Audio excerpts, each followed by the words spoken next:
Hey everyone, thanks so much for joining me this week for the live Q&A. Hey Sharon, hey Tom, how are you guys today? I hope everybody enjoyed their holidays, and I know I did. Busy, crazy, but fun. And so I don't want to keep you on here any longer. I have 12 questions that I received for this week's live Q&A.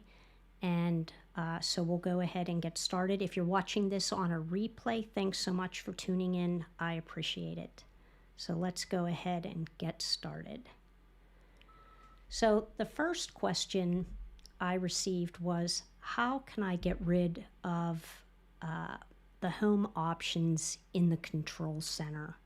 And if you're not familiar with what the home options do, they allow you to automate some things like your light bulbs, maybe your a Ring doorbell, things like that.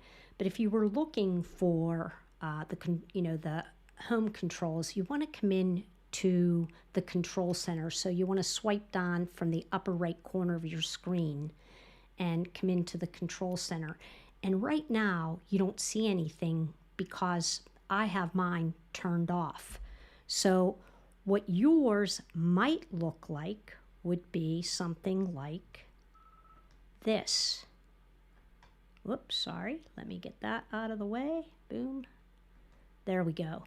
So that might be what yours looks like. And what you want to do to get rid of that, if you have that option there, is we're going to come back. Let me come back to the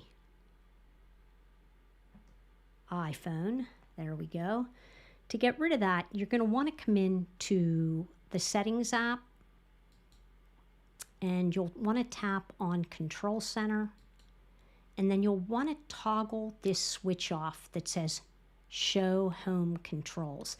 If I toggle that on, now you'll see all of my home controls inside of my iPhone.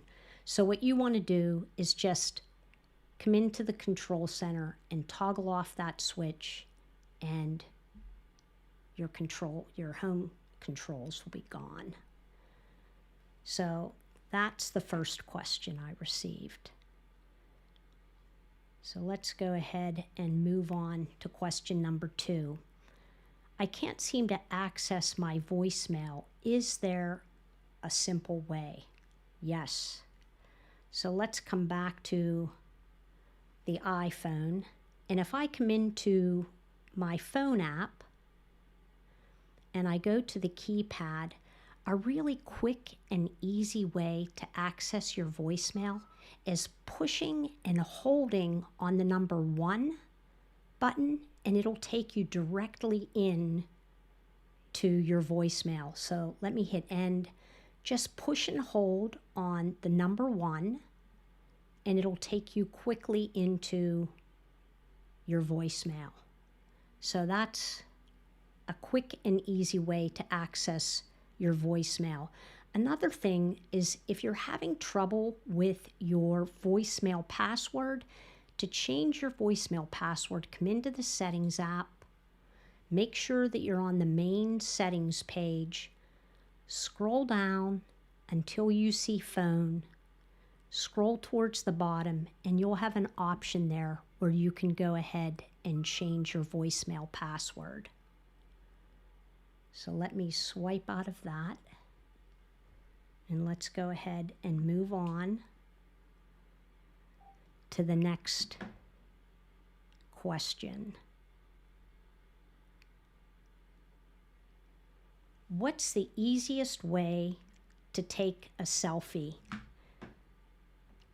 So again, let's come back to the iPhone, and I'm going to swipe down again to come into the control center. So I'm going to swipe down from the upper right corner of the screen, and you should see a little icon there for the camera. Tap on that. When you come in, you'll want to click on the little circle on the right hand side that's 2 arrows to switch it to selfie mode. And the easiest way I know is to set a timer. it makes it so much easier to take a selfie. So if I click on this little up arrow, you'll see some options appear along the bottom. Swipe to the left, and you'll access right here the timer. And now you can set a timer for 3 seconds and 10 seconds. So I'm going to go ahead and tap on 3 seconds. And so now when I push on the shutter button one time, it's going to give me a countdown in the lower right corner, and then it'll take the shot.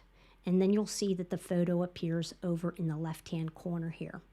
Now, I will caution you that as you can see, I have live turned on. If you have live turned off and you're using the timer, and I push on the shutter, it is going to take a burst mode photo. So when I click into this photo, you're going to see in the upper left corner that it took 10 photos.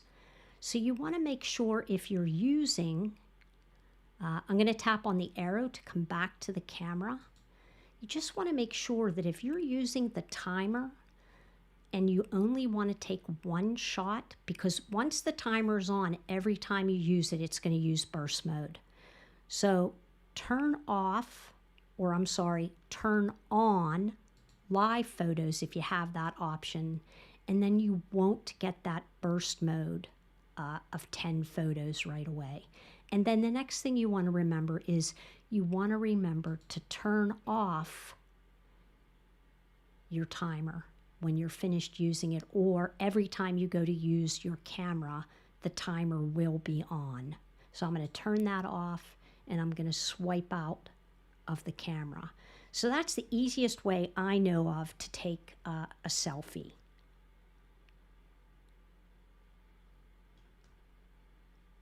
Question number 4, how can I put a call on hold? So let's come back in to the iPhone. And so I'm sure that we all know how to mute a call. So let me come into the phone app, and I'm going to just go ahead and I'm going to just dial a number so that I can get into.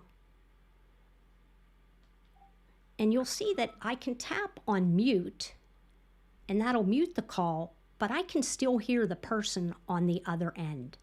If I push and hold on the mute button, just keep pushing on it, you'll see that it goes to hold. And so now you can't hear that person, they can't hear you, and you can't hear them. And that you may want to do that if you're on or you're on mute with somebody and you can hear them and it's distracting to you. You can go ahead and put them on hold, and then it works both ways. They can't hear you and you can't hear them. So that's the easiest way to put a call on hold.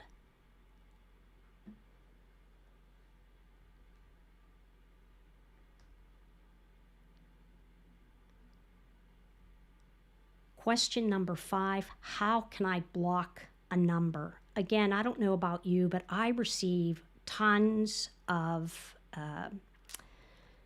scam calls, and there's an easy way to block a number. If you come into the phone app and you locate the number that you want to block, if you just go ahead and tap on the I, scroll down, and you'll see an option at the very bottom that says block this caller.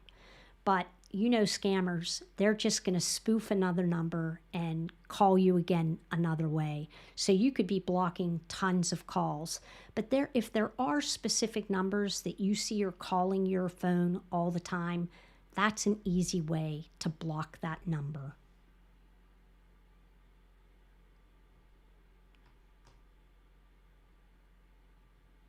Question number 6. How can I turn my iPad off? So if you have an iPad with a home button, it's different, in turning it off than if you had an iPad with Face ID. So it's sometimes confusing. Like you might have to push the volume up button and then the volume down and then hold the home button or hold two buttons at the same time. There is a much easier way to do that. So if you want to shut your iPad off, come into Settings, tap on General, scroll to the very bottom, tap on Shutdown, and then just slide to Power Off. And that's a really easy way to shut down your iPad. And I very rarely shut down my iPad. But, you know, there's sometimes reasons to do that, like maybe an app is glitching or you're having trouble with something, and just turning the iPad off and turning it back on again will fix those little glitches. So that's just an easy way to power down the iPad and then use the power button or side button to power that iPad back up again.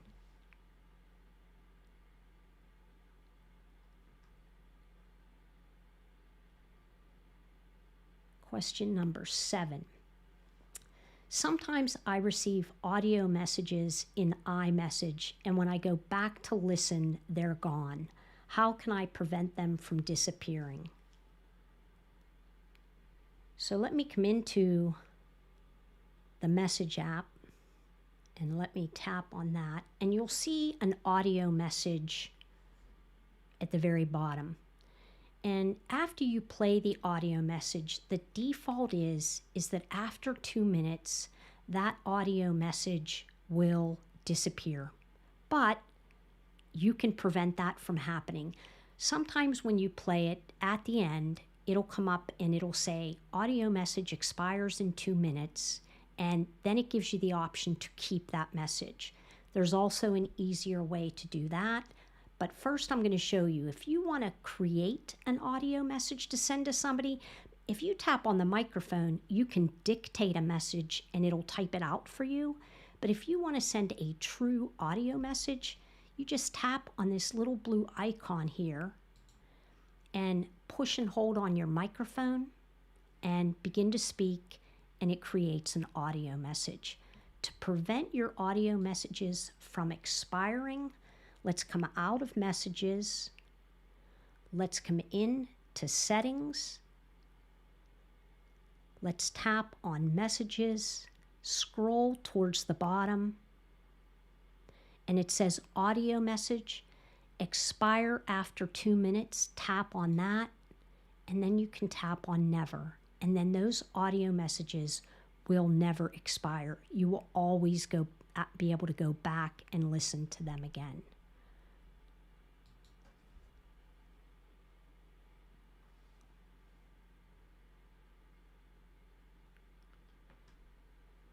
All right, question number 8. Is there a user guide for the iPhone and iPad? Yes. If you are looking for a user guide for any of your devices, Apple has them all available for you. And I'll put a link in the show description so that you can access this. And as you can see, this brings us, the main page takes us into the operating system user guide. But if you tap on any of these up above, sorry about that, it'll take you to the iPad user guides and the iPadOS user guides. And they'll be for all of the products that Apple has available. So you can see Apple TV, the Apple Watch. And like I said, I'll put a link in the show description so you can get to this. The other nice thing is, some of these you'll be able to download to your device so that you have them available to you all the time. And they'll reside in Apple Books. So that's a really nice feature that Apple offers.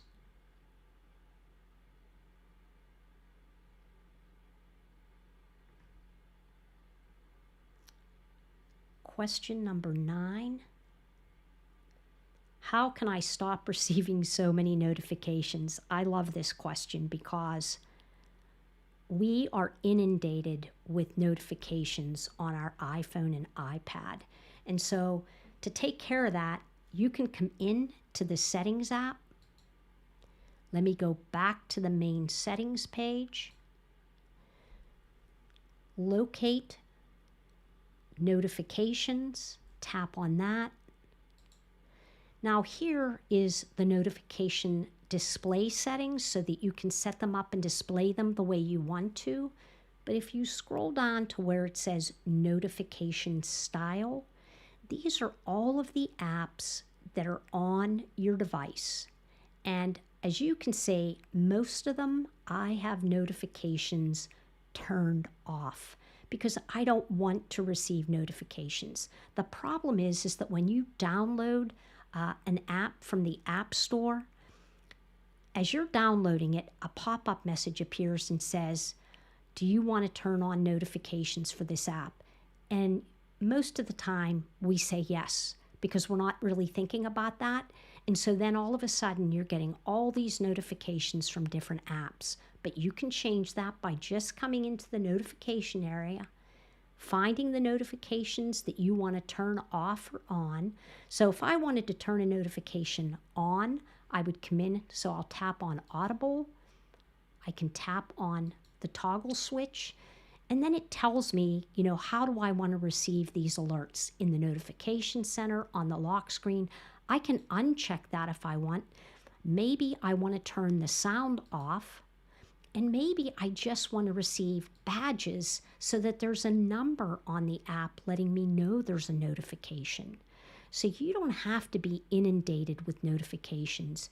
You can choose to turn the notifications on or off, and you can come in and limit notifications. So you can uncheck things. Like in this one, you have a banner style that's temporary, meaning that that banner is going to come up and then it's going to disappear. It's not going to remain on the screen. But maybe you want the banner to be a persistent banner, which means it would stay there until you actually go into that notification and look at it.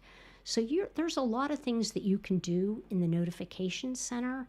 And if you feel like you're being inundated with notifications, go in there and make some changes. Okay.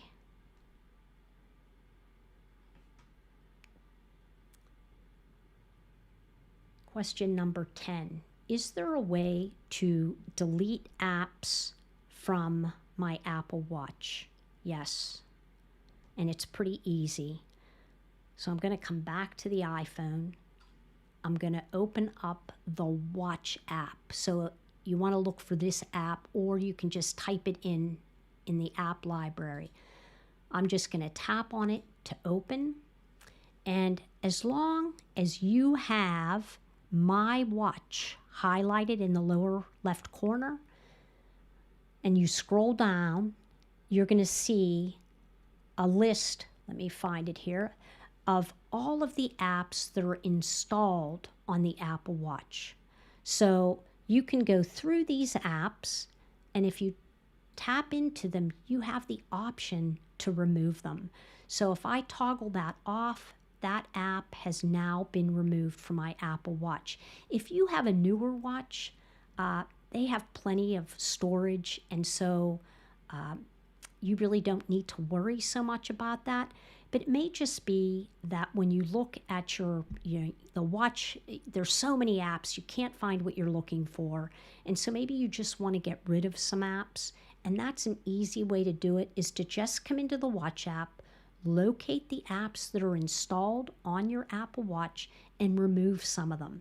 If I scroll down below that, you'll see the apps that are not installed on your Apple Watch. And so if you see an app that you want to install, just tap on install. It takes a few minutes, and then that app will be installed to your Apple Watch. So if you feel like your watch is running slow, you might want to go in to the watch settings and remove the apps that you don't necessarily need to see on your Apple Watch.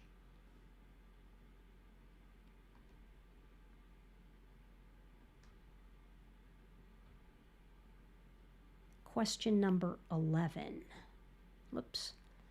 How can I quickly delete emails from Apple Mail? So I'll come back to the iPhone, and I think I'm going to do an overhead shot so that you can see this a little bit better.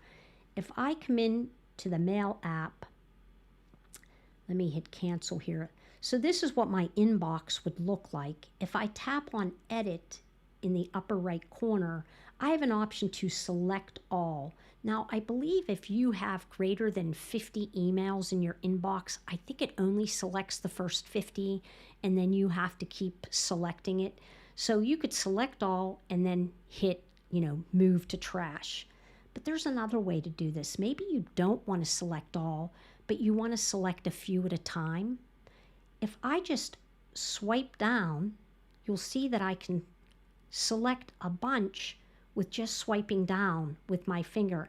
And so maybe really I just want to swipe these two and I want to skip a few, but then I say, oh, I'm going to delete these two as well.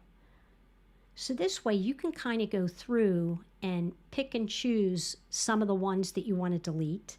And when you're finished, tap on trash and those messages will be deleted.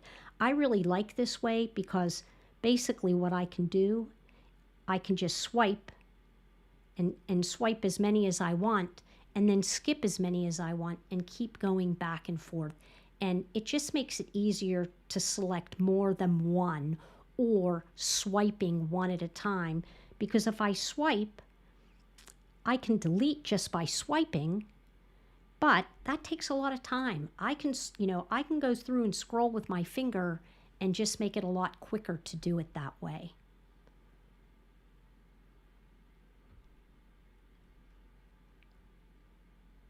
And we are down to our last question for today. How can I recover deleted text? So let me come back to the iPhone.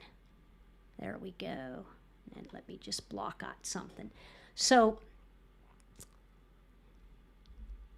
I'm not going to be able to do that. Okay. So what you want to do, if you delete a text and you want to recover that text, the easiest way to do it is to tap on Edit in the upper left corner, tap on Show Recently Deleted, and this is something new in iOS 16. Prior to iOS 16, you didn't have this option. But if you tap on Show Recently Deleted, you'll see your text message listed there and the number of days before that text message will be deleted. So it says it may take up to 40 days. I actually think it's somewhere between 30 and 40, and then those messages will be deleted. So if you delete a text message and tomorrow you remember, oh, I didn't really want to delete that, there's information in there that I need, just come into this area, select the message that you want to recover, and then tap on Recover. It says Recover 17 messages, and those messages will be put back into the messages inbox. So that's how you can recover recently deleted text messages. So I hope that these Q&A sessions are helpful for you. Thanks so much, Tom. I appreciate it. Hi, Everett. I hope you're doing well. I really appreciate you being here and taking the time to come and check out the Q&A. And please don't hesitate to send me questions. There is no dumb question. I am happy to answer, any of your questions. And if you need me to get back to you more quickly, I will via email, and then I'll add that question to the live Q&A as well. So anyway, I hope you're all having a great holiday, and I appreciate you being here, and I appreciate you taking the time to join me on this Q&A. Thanks so much for watching, and thanks, Sharon. I appreciate that. I'm glad that you always learn something new. That makes my day. That type of stuff makes my day. I am so happy to be able to help people learn about their iPhones and iPads. But I appreciate you guys. So thanks so much for watching, and I'll see you next time.